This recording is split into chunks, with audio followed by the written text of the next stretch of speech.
How do you not let dualistic mating strategy depress you? Oh, depress me? Are you kidding? I'm encouraged by it. If you're alpha, then it's short term only. No, not necessarily.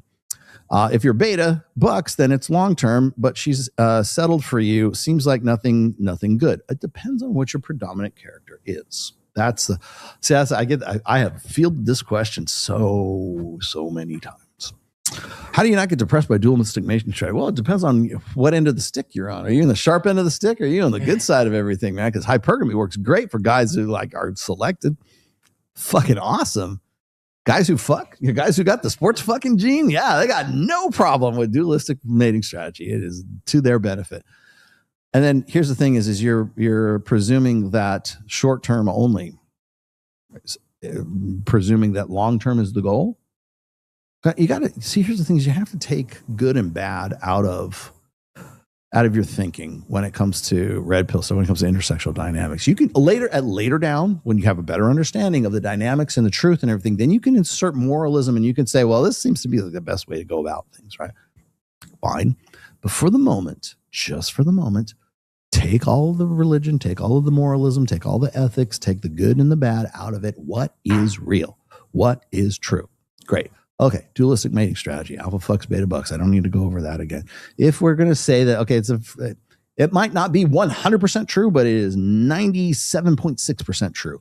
It's true enough for us to do what? Create a predictive framework around that. Okay, what is that predictive framework? That is what you think are best practices.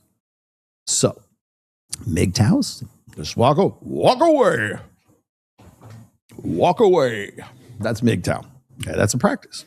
Black pill. We're doomed. Just like, I think you're probably, maybe you said it better than I.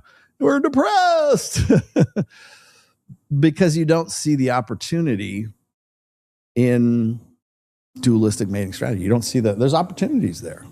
Here's the thing. You're better off because you know that. And the people who are your competitors, your intersexual competitors, don't. They will refuse it. I can't wait till I show you this video here. But I can understand how it can be depressing because sometimes that truth conflicts with your ethical, moral, religious beliefs. I've fielded this question as well, is like people who are blue pill and they're religious are the toughest guys to reach because that blue pill understanding, the trust the process, this is what's right and this is what's wrong. And you should never neg hit a woman. You should never you should never entertain a woman who is flirting with you. You should never make your woman feel any form of dread, passive or otherwise. Basically all the things that would necessarily shoot yourself in the foot. Well, that would be bad. No, that would actually help you, but you just don't understand that because you don't understand dual mating strategy. You're not red pill aware. And if that belief, that blue pill conditioned belief is also part of your religious convictions, fuck, man, that is tough. Because what happens is as soon as that blue pill conditioning is dispelled, then it makes you question your religious belief. That's why I wrote the fourth book, so that you wouldn't be conflicted. You could still be a Christian and be red pill. You could still be a Muslim and still be red pill. You could still be a Sikh and be red pill. I love the Sikhs. Okay. So how do you not do that? Okay, now the opposite side of everything is beta bucks, right? Well, she settled for you. Well, maybe. Don't get into those situations. If you already understand dualistic mating strategy, here's the thing: is I think that if you know this stuff, you're better prepared to make a better decision for yourself. Do I want a long-term thing? I want kids. I want to have a long-term relationship. I think most guys are at some point lean towards monogamy at some point. Here's a good example of this. People will really give me grief for this, but I'm going to say it anyways. We just saw Justin Waller and Kristen, right? Mm-hmm. I think it's a mistake to call that a form of monogamy. Right?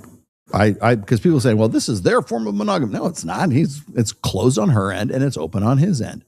And she's okay with that. Technically, that doesn't meet the definition of monogamy, but he is monogamous with her, meaning that in spite of Jay's ability to go out and fuck hot chicks who are, in some cases, in their early 20s, despite his ability to do that regularly, because he's very much pre-selected, right? Despite his ability to do all of this, I thought about this. And I asked these guys. I asked Myron, I asked Mike Sartain, and I asked Jay this one time. I said, why not just play the field?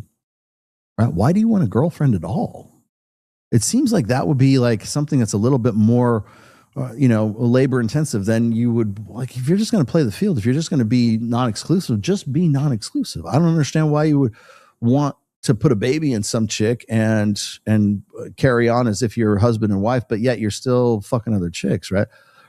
Not that I think that there's again, we're removing morality out of it. I'm just saying pragmatically, why would you want to do? It's more pragmatic, at least in my thinking, that you would want to just play the field and not have a baby mama or not have anything. But the thing is every one of these guys, including Myron, who we stated this on the documentary, they want a wife. They want a chick waiting at home. They want a woman who is going to take care of the kids. They want a chick who is they're still living a monogamish life with. Maybe she's having sex with some of the girls that he brings home or something. I don't know. Mike's situation is different with his girlfriend. I think Myron would very much like to be in a situation like Mike or Justin.